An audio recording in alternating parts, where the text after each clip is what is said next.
Hi, I'm Shelley. I am making this video to explain how alleles are distributed into gametes. So we start by thinking about the chromosomes. This picture is a cell that's been stained and looked at under a microscope, and you can see the chromosomes. We can identify the chromosome pairs and which chromosome is which. So we cut the chromosomes out and line them up. And this is a male because he has an X and a Y. And as we can see, there is 23 pairs of chromosomes. There's homologous pair of chromosome number 1, homologous pair of chromosome number 2, homologous pair of chromosome number 3, etc. Almost all of the cells in our body are diploid. The chromosomes are in pairs.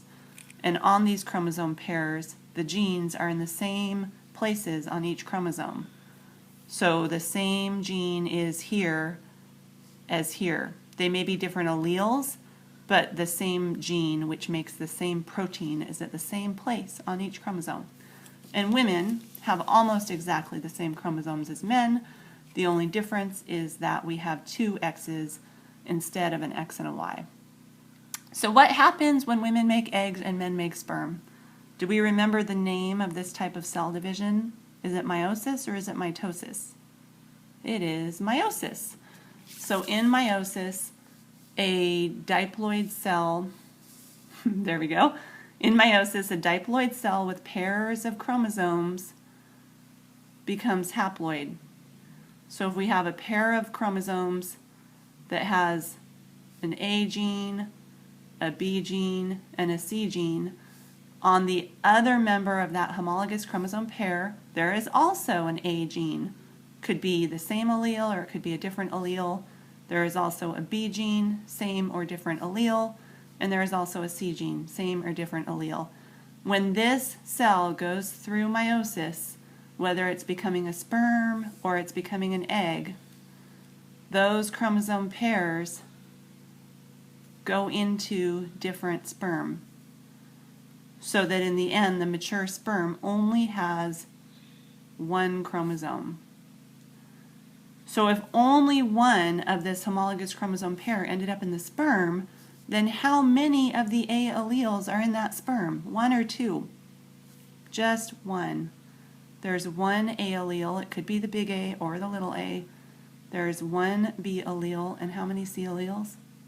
Just one. And in all of the other sperms that are made by this person, there's one A allele, one B allele, and one C allele. The sperm is haploid. It is not diploid. So, if this were an egg, would it be haploid or diploid? It would still be haploid. How many alleles of the A, B, and C gene would be in the egg? Just one. That's really important because when the sperm fertilizes the egg to form the original cell, the zygote, we only want to have two alleles. It's a big problem if we have too many or too few alleles. So when we have one A allele, one B allele, and one C allele in the sperm, and one A allele, one B allele, and one C allele in the egg, then when the sperm fertilizes the egg to form the zygote, the original cell, the diploid state is restored. And now, once again, there are two alleles per gene.